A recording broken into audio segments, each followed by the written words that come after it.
Assalamu alaikum, I'm Aisha and you're watching Samaa News. Here are today's headlines. The US Navy's USS Gerald R. Ford, the world's largest aircraft carrier, has docked at the NATO base in Souda Bay, Crete, ahead of a planned deployment into the Middle East. It will join the USS Abraham Lincoln and other warships as Washington boosts its military presence amid rising tensions with Iran over its nuclear program. The stop serves as a resupply point before the carrier moves closer to the region.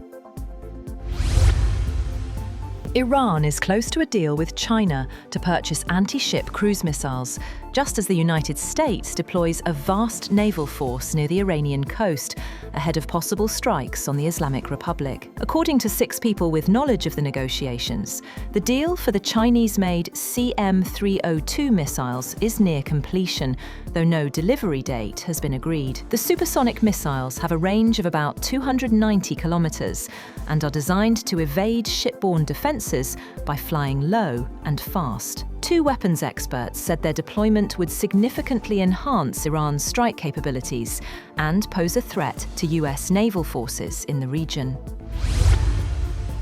An Iranian army helicopter has crashed into a fruit market in the central province of Isfahan, killing the pilot, co-pilot, and 2 merchants. State media reported that the helicopter came down in the city of Dorche, causing a fire that was put out by emergency services. Experts say Iran has a poor air safety record, with repeated crashes, many involving aircraft bought before the 1979 Islamic Revolution, and lacking original spare parts for maintenance. Russian President Vladimir Putin has accused Ukraine of trying to derail peace efforts and threatening Russian energy pipelines. In televised remarks on the 4th anniversary of the war, Putin said Moscow's enemies were turning to what he called mass terror, including strikes on cities and sabotage. He called for tighter protection of strategic infrastructure, as Kyiv has targeted Russian oil facilities during the war. Putin also made it clear that any strike involving a nuclear element would carry serious consequences, pointing to Russia's updated nuclear doctrine as a deterrent. On the other hand, Ukrainian President Volodymyr Zelensky has vowed to fight on and called for a stronger European role in peace negotiations. Speaking at a Coalition of the Willing meeting in Kyiv, Zelensky said Europe must be directly involved in talks, with a new trilateral format expected within 10 days. He thanked allies for a fresh air defence package, saying half has already arrived. He also urged tougher EU sanctions on Russia's shadow oil fleet, as Hungary continues to block €90 billion in approved support. Meanwhile, European Commission President Ursula von der Leyen says the European Union will deliver a €90 billion loan package for Ukraine, one way or another. The amount roughly translates to approximately $105 billion. Speaking in Kyiv, she also announced plans for a new winter energy package worth €920 million for 2026 and 2027. Von der Leyen said Ukraine has a clear path to EU membership as the bloc finalises its 20th sanctions package against Russia.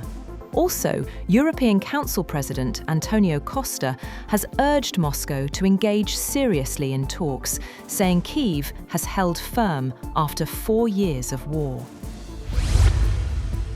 China has urged the United States to abandon its unilateral tariffs, indicating also that it is willing to hold another round of trade talks with the world's largest economy. The country's Commerce Ministry said in a statement that China will decide at the right time on adjusting countermeasures, countering the latest US tariff adjustments.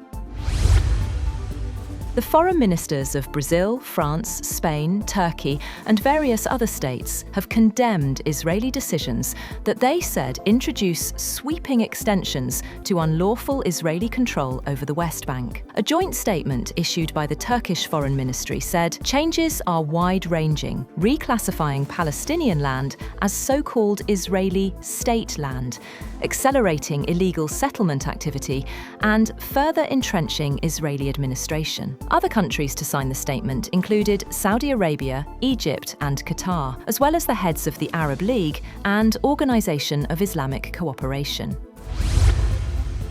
All 7 people on board a Beechcraft air ambulance that crashed in the Indian state of Jharkhand have been killed, including 2 crew members, the patient, and his relatives. The Directorate General of Civil Aviation said the Beechcraft C-90 plane, operated by Redbird Airways, took off from state capital Ranchi but requested a change to its flight path due to weather. It added that the aircraft subsequently lost communication and radar contact. And at least 22 people have died after heavy rains battered Brazil's southeastern state of Minas Gerais. Authorities say 16 victims were reported in Juiz de Fora and 6 in Uba, as flooding and landslides swept through the region. Hundreds have been displaced and schools suspended. The government has declared a state of calamity in Juiz de Fora to speed up aid, while nationwide weather alerts remain in place. That's all for now. For more updates, visit www.samaa.tv. Thank you for watching Samaa News.